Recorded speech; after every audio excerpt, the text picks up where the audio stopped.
गुरु बृहस्पति, महापूर्णिमा पे अमृत का उफान, ये तो बड़ी ही चिंता का विषय है। हाँ सूर्यदेव, इस विशेष महापूर्णिमा पर अमृत में तीव्र उफान आने से चंद्रलोक असंतुलित हो सकता है। असुर ऐसे ही अवसरों पर अपनी दृष्टि गड़ाए रखते हैं। तो हमें चंद्रलोक की सुरक्षा के लिए कुछ उपाय तो करना ही चाहिए। हाँ, इसी विषय पर विचार विमर्श करने के लिए देव सभा बुलाई है। चंद्रलोक को बाकी ग्रहों के प्रभाव से भी सुरक्षित रखना होगा, क्योंकि ग्रह मंडल में 2 असुर ग्रह राहु और केतु भी है, और शुक्राचार्य जैसे दैत्य गुरु भी हैं। असुरों को 2 बूंद अमृत भी मिल गया तो वो अवध्य हो जाएंगे।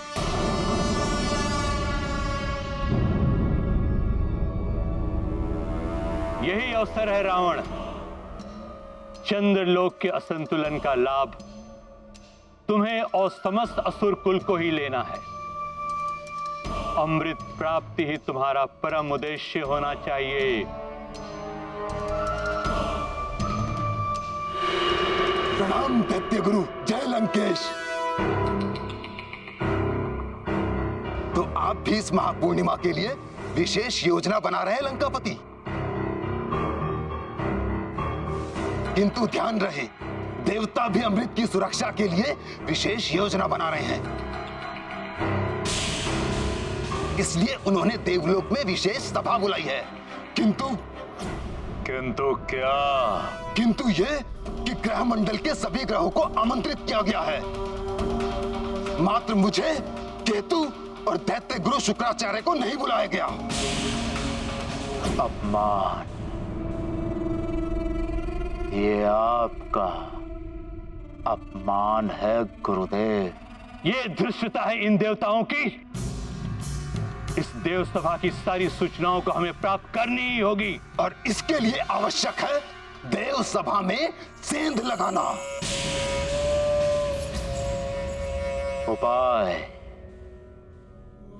उपाय तो और भी है गुरुदेव।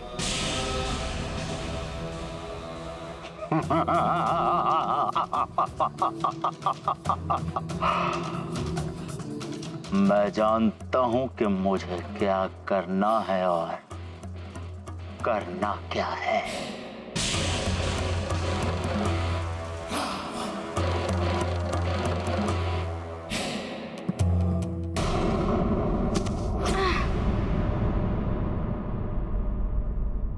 क्या लाए हो अपनी माँ के लिए? हमें भी तो बताओ। अभी नहीं, माँ के लिए है ना, माँ के पास जाकर बताऊंगा। अच्छा आप चलिए, आप चलते रहिए, मैं अभी आया। हाँ।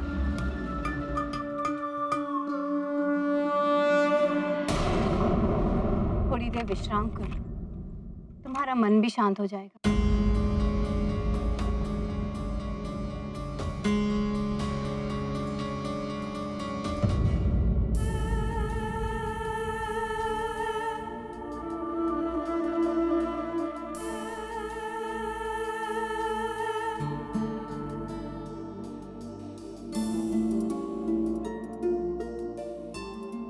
हनुमान,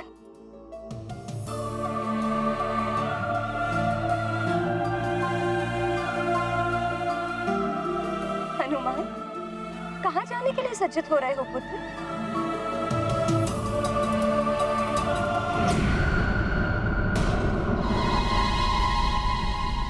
हनुमान, हनुमान,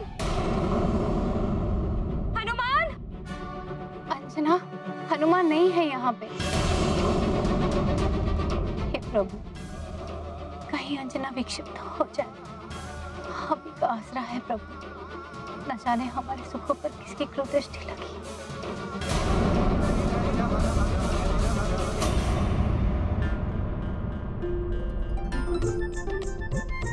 क्या है?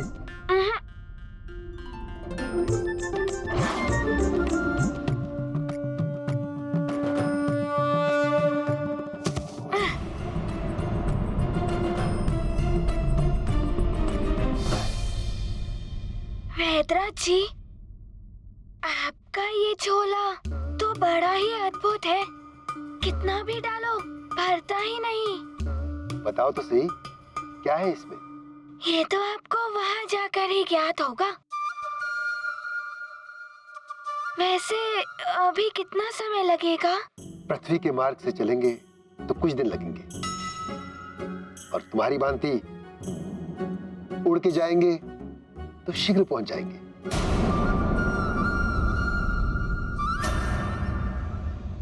ऐसा तो हमने कभी सोचा ही नहीं राहु। तो सोचिए ना, आप न्याय के देवता हैं, आपकी असीम शक्ति के समक्ष कोई नहीं टिक सकता। फिर भी आप ग्रहाधिपति क्यों नहीं हो सकते? यहाँ तक कि अमृत की सुरक्षा का दायित्व भी आपको न देकर के चंद्रदेव को दे दिया गया। चंद्रदेव पे शनि की दशा आनी है, उन्हें चंद्र के खिलाफ उकसा के और मजा आएगा। मुझे तो ऐसा प्रतीत होता है कि ग्रहमंडल में तो क्या, कहीं भी कोई भी आपको महत्व नहीं देता। आपकी पत्नी ने तनिक से उपेक्षा के कारण आपको श्राप दे दिया। आपके पिता श्री सूर्यदेव, वो चाहते तो आपको आपकी पत्नी के दिए गए श्राप से मुक्त कर सकते थे, किंतु उन्होंने भी ऐसा नहीं किया। उसी श्राप के कारण आप अपने किसी भी प्रियजन को चाहते हुए भी सीधा नहीं देख सकते।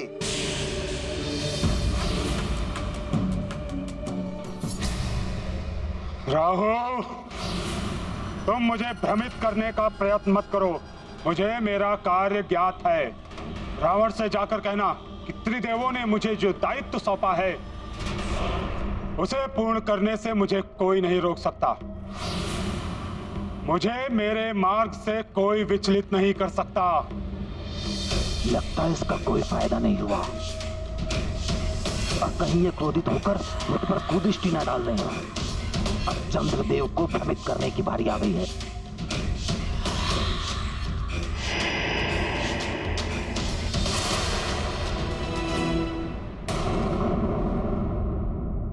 राहु, मुझे देव सभा के लिए विलंब हो रहा है। मेरे पास अभी तनिक भी समय नहीं है। मैं कहाँ आपका अधिक समय ले रहा हूँ चंद्रदेव। दैत्य गुरु ने आपके लिए बधाई संदेश एवं उपहार भेजे हैं, इसलिए मैं यहाँ पर आया। इसके लिए दैत्य गुरु को धन्यवाद बोलना राहु। अभी मैं शीघ्र निकलता हूँ। सभा तो आपके लिए ही बुलाई गई है चंद्रदेव। आपके लिए कुछ क्षण प्रतीक्षा कर लेंगे सभी देव। मेरे कारण कोई प्रतीक्षा करे तो ये अनुचित होगा राहु। सभा में समय पर पहुंचना चाहिए। जैसी आपकी इच्छा, मैं किसी अन्य दिन ये सब लेकर आता हूँ। वरुण देव की बुद्धि इस राहु ने भ्रष्ट कर दी थी। यदि ये मुझसे रुष्ट हो गया तो कहीं मेरे साथ भी कुछ ऐसा ना कर बैठे।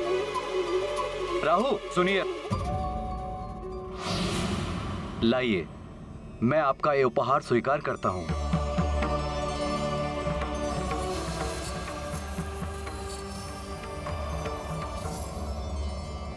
इस उपहार से आवरण तो हटाइए देवी।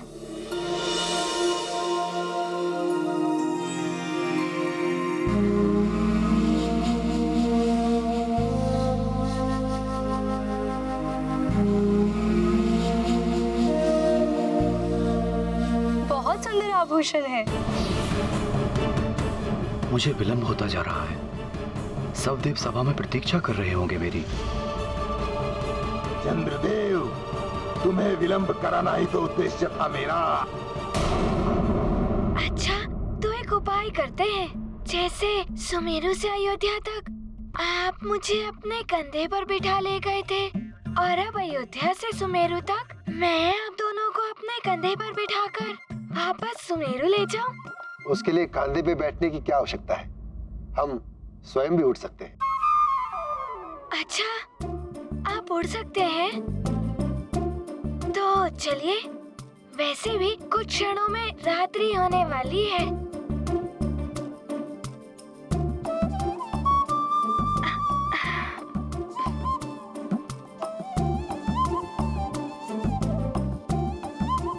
चलिए।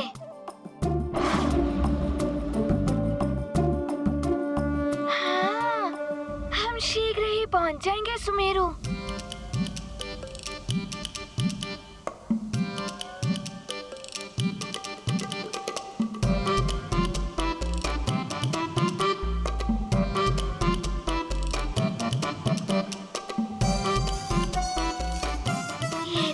भी सकते हैं और इनका ये अद्भुत झोला।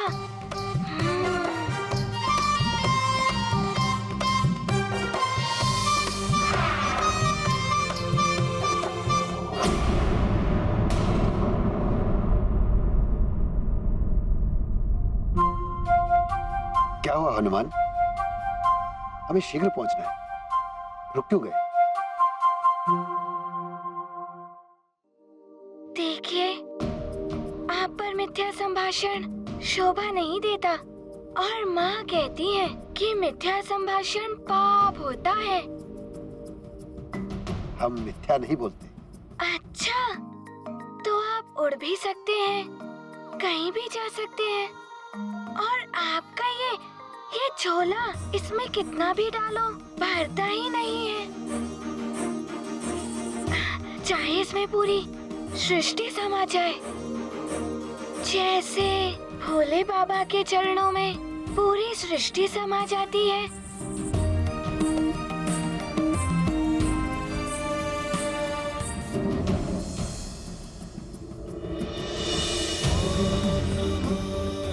आप भोले बाबा है ना, और आप पार्वती माता है ना, बताइए ना।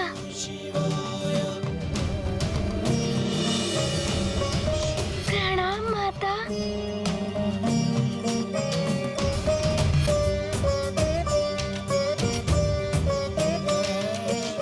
भक्त हृदय से कैसे छुप सकते हैं भगवान, फिर चाहे वो महादेव हो या नारायण। हनुमान, सत्य पहचाना तुमने, ये तुम्हारे भोले बाबा ही हैं।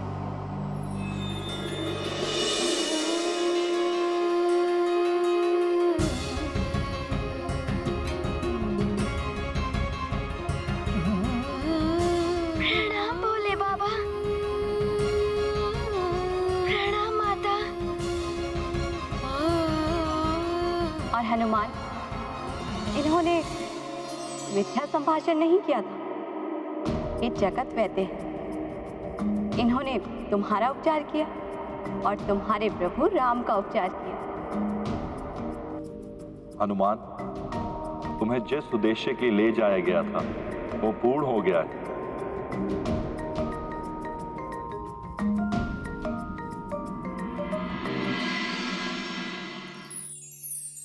तुम्हारे आराध्य राम से भी तुम्हारा मिलन हो गया है।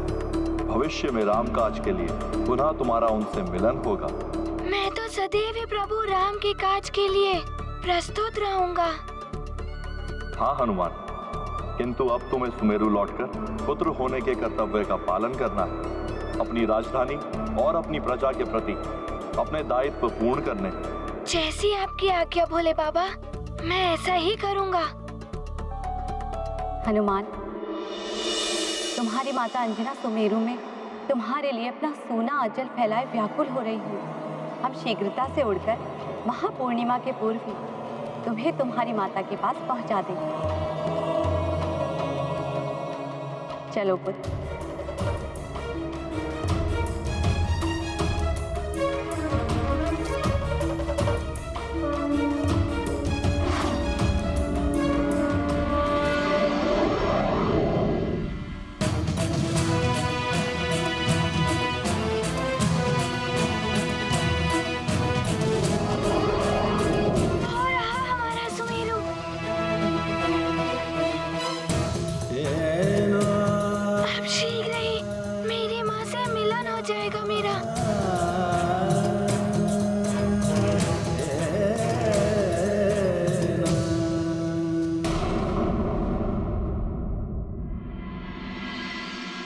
चंद्रदेव,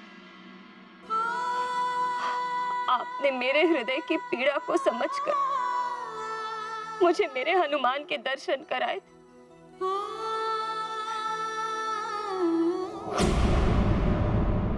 हनुमान, हनुमान नहीं, मैं हूं पुत्री। संभालो स्वयं। अगर तुम्हें कुछ हो गया तो मैं महाराज केसरी को क्या बताऊंगी कि उनकी अनुपस्थिति में क्या हो गया अंजना को। कैसे कैसे समझाऊं अपने आप को माँ? हर क्षण मेरे हृदय को आभास होता कि मेरा हनुमान मेरे पास आ रहा, उसकी पुकार गूंजती है मेरे कानों में।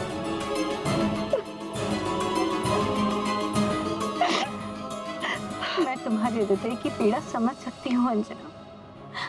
जो हृदय के अधिक समीप होता है वो दूर रहकर भी अपनी उपस्थिति का आभास कराता है।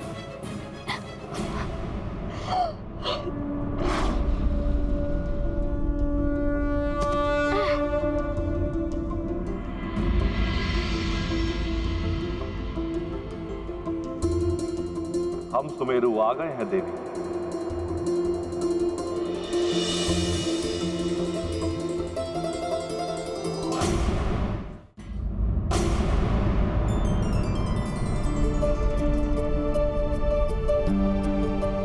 माँ, कोई कुछ भी कहे, मुझे आभास हो रहा है कि मेरा हनुमान मेरे पास आ रहा है। अंजना, महाराज केसरी पंपापुर के ज्योतिषियों के पास गए हुए हैं। वो अवश्य कोई ना कोई उपाय ले आएंगे हनुमान को वापस लाने के। महारानी जी, हो सकता है आपकी प्रार्थना से द्रवित होकर भगवान सोमेश्वर स्वयं ही कोई चमत्कार कर दे।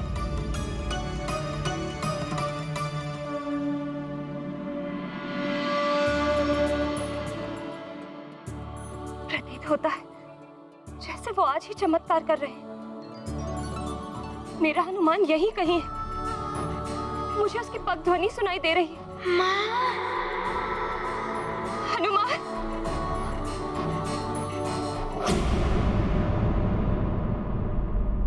कहीं ये मेरा भ्रम तो नहीं?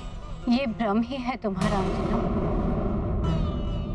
हनुमान तो वैद्यराज जी के साथ न जाने कहाँ हो।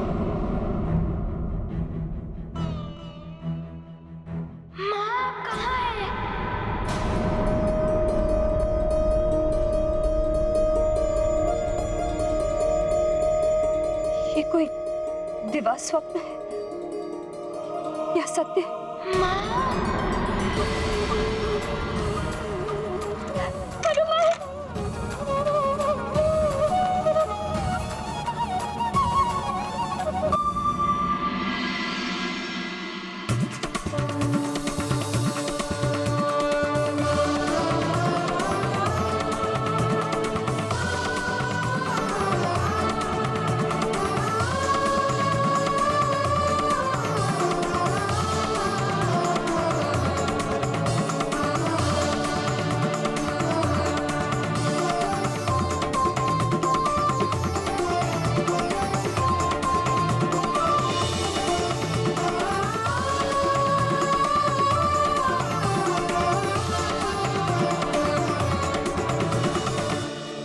माता को मिल गए हनुमन, आंजनेय प्रिय शंकर सुवन। दान महाप्रतिदान का खेल, श्रद्धा और ममता का मेल। राममयी हनुमान को पाकर हर्षित है सुमेरु का कण कण। महादेव का महाप्रसाद, हरता माँ का सकल विषाद। ये गाथा महाबली हनुमत की, रुचिकर लीला राम भगत की। जय जय जय रघुनंदन राम, जय जय जय महाबली हनुमान। हनुमान, मेरे लाल, मैंने कहा था नानी से कि मेरा हनुमान आ गया, और देखो भगवान सोमेश्वर ने तुम्हें भेज ही दिया। धन्यवाद गौरी की गैया।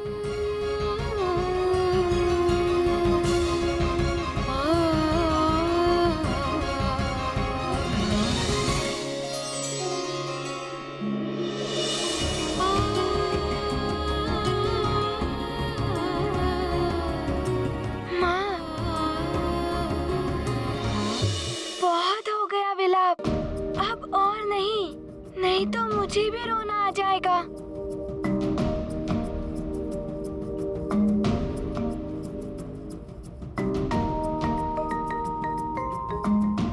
मुझे तो अभी भी अपने नेत्र पर विश्वास नहीं हो रहा।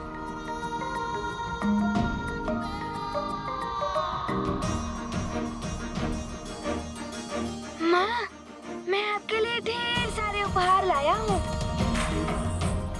प्रणाम वैद्यराज जी। प्रणाम वैद्यराज।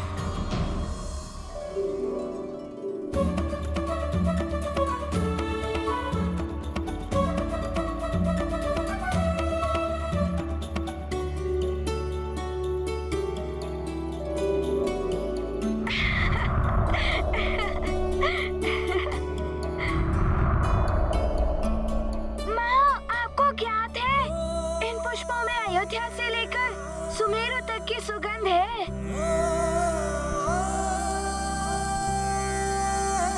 आते हुए मार्ग में विशेष रूप से आपके लिए चुन चुन कर लाया हूँ मैं इन्हें।